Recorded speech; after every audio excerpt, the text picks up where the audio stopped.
Inilah detik-detik saat angin kencang menerjang wilayah Sukorejo, Ponorogo. Tamu undangan pesta pengantin berhamburan, menyelamatkan diri dan menyelamatkan tenda pengantin agar tidak roboh. Suasana pesta pun kacau. Beruntung, angin segera berhenti dan pesta bisa dilanjutkan. Bencana angin kencang terjadi jam 3 sore. Terjangan angin juga menyebabkan sejumlah atap bangunan berterbangan dan rusak. Belum hujan tapi anginnya udah besar sekali. Termasuk kalau di jalan arah ke Sampung, jalan raya Sampung dari Sumoroto ke Ngambaan itu banyak ranting-ranting pohon yang patah. Sedikitnya ada 5 rumah dan bangunan rusak ringan. Tidak ada korban jiwa akibat kejadian ini. Dari Ponorogo, Jawa Timur, Ahmad Subhi, iNews melaporkan.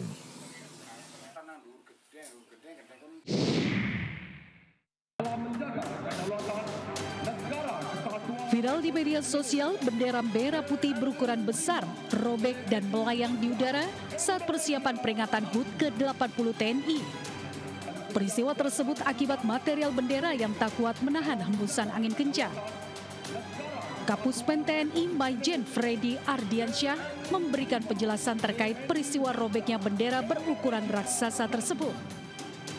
Menurutnya bendera robek akibat tiupan angin yang kencang sehingga material bendera tak kuat menahan hingga robek. Namun dari peristiwa ini TNI bisa mengevaluasi kesiapan material atribut yang digunakan sehingga tak akan terulang saat peringatan HUT ke-80 TNI pada hari Minggu mendatang. Angin di atas 20 knot itu cukup kencang. Jadi bahan kain yang kita gunakan juga kurang bagus ya. Sehingga ada sedikit miss di situ. Tapi berkat latihan itulah kita mengetahui kemampuan dan batas kemampuan serta kekurangan dari bahan-bahan itu. Tim Liputan iNews melaporkan.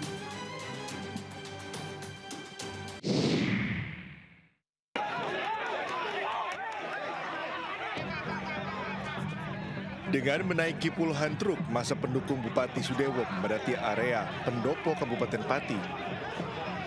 Mereka mendukung Sudewo dalam sidang Pansus Hak Angket dan meminta agar massa dari Aliansi Masyarakat Pati Bersatu atau AMBP tidak semena-mena kepada Sudewo.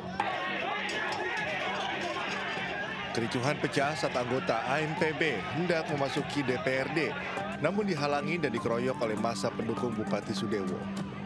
Ini relawan murni, melihat kondisi Pati, kami yang membayar pajak, yang membayar rakyat Pati, membayar dia ditunggangi oleh orang luar. Saya nggak suka itu. Boleh aspirasi dikembangkan di Dewan, asal tidak ditunggangi.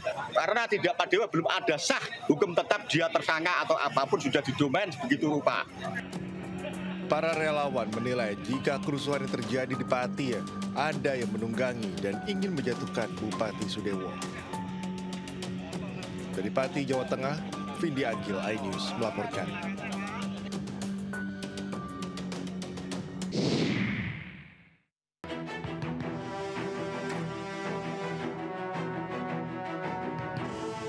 Kasus prostitusi yang dilakukan pasangan suami istri di Kecamatan Pemali, Kabupaten Bangka Belitung menggemparkan warga sekitar.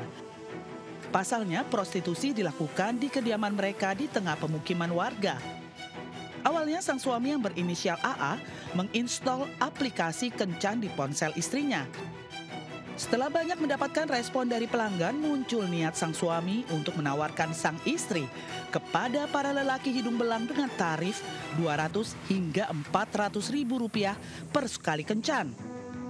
Mirisnya, sang istri melayani lelaki di kamarnya, sementara sang suami menunggu ruang tamu sambil mengasuh anaknya yang baru berusia 3 tahun.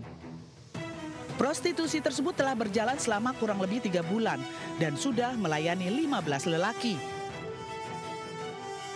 Awal mulanya untuk faktor ekonomi, karena kebutuhan ekonomi, suami tidak ada pekerjaan tetap.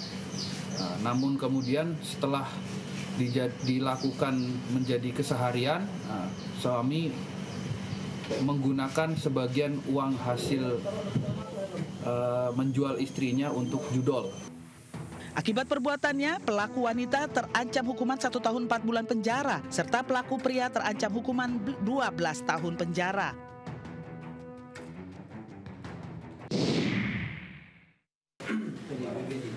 Belum digeledah semua Pak RD, tapi itu yang masih ada lagi yang lain. Oknum guru sekolah dasar atas nama Aditnya Kurniawan alias Adit umur 30 tahun ditangkap tim kepolisian dari Polres Indragiri Hulu di kediamannya di wilayah Kelurahan Pangkalan Kasai, Kecamatan Seberida. Ada lagi yang lain. Di dalam amplop ini semua ya? Hasil penangkapan oknum guru ini dari hasil pengembangan penangkapan 2 orang rekannya sebelumnya yang akan transaksi narkoba, keduanya atas nama Elga dan Rio. Dari keduanya ditemukan narkoba jenis sabu seberat 1 gram. Setelah dilakukan pengembangan, keduanya mengaku barang haram tersebut didapat dari oknum guru Adit. Malam itu juga Sat Narkoba mendatangi rumah Adit. Saat digeledah, di kamar guru tersebut ditemukan narkoba jenis sabu sebanyak 14 paket siap edar, timbangan dan plastik pembungkus. Malam itu juga ketiga tersangka digelandang ke Mapolres Indragiri Hulu. Dari tes urin, ketiganya positif menggunakan sabu. Ya, awalnya ini 2 tersangka kita amankan. Kedua TKP ini merupakan di daerah Kelurahan Pangkalan Kasai, Kecamatan Seberida.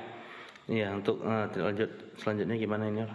Untuk tindak selanjutnya tetap ini kami proses sesuai hukum, yang mana oknum guru P3K ini merupakan seorang yang menjual belikan narkoba tersebut. Atas perbuatannya, para tersangka dijerat dengan Undang-Undang Narkotika dengan ancaman penjara seumur hidup. Sementara oknum guru sekolah dasar tersebut terancam batal dilantik menjadi guru pegawai pemerintah dengan perjanjian kerja atau P3K.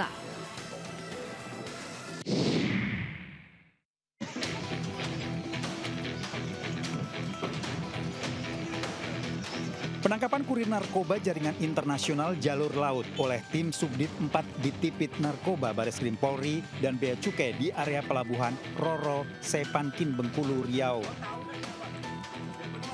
Tersangka yang berada di dalam mobil tak bisa berbuat banyak saat petugas membuka pintu dan langsung mengamankan. Dari dalam tas ransel tersangka, polisi menemukan sabu seberat 9 kg yang dikemas dalam bungkus teh Cina berwarna hijau emas.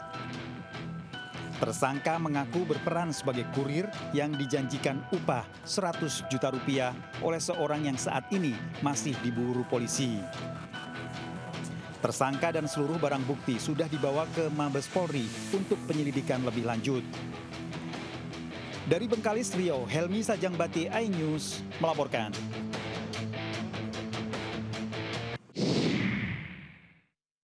Saya nikahnya dari Lestari binti Muhammad Said dengan seperangkat alat sholat bayar tunai karena Allah Ta'ala.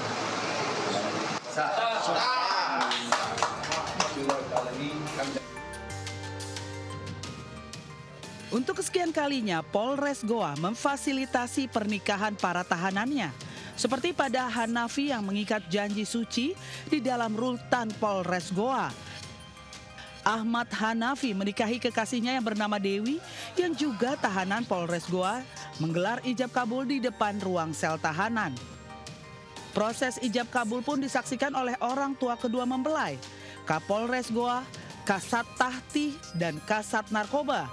Meski pernikahan dilakukan di dalam rutan, ijab kabul berlangsung khusyuk. Sebelumnya, keluarga kedua mempelai berencana menggelar pernikahan sekaligus pesta pernikahan di tempat tinggalnya. Namun pasangan kekasih ini lebih dulu ditangkap polisi saat sedang membawa sejumlah saset sabu di depan lapas narkotika Bolangi, Kabupaten Goa. Dari hasil pemeriksaan, keduanya hendak menyelundupkan sejumlah paket sabu tersebut ke dalam lapas. Bahwa memang negara menjamin daripada hak-hak yang memang dimiliki oleh warga negaranya. Salah satunya adalah tentunya kami Polres Goa, khususnya Sat Tahti Polres Goa dan Sat Narkoba Polres Goa memfasilitasi untuk melaksanakan pernikahan. Diharapkan kedua mempelai yang sudah melangsungkan pernikahan bisa sadar setelah selesai menjalani masa penahanannya.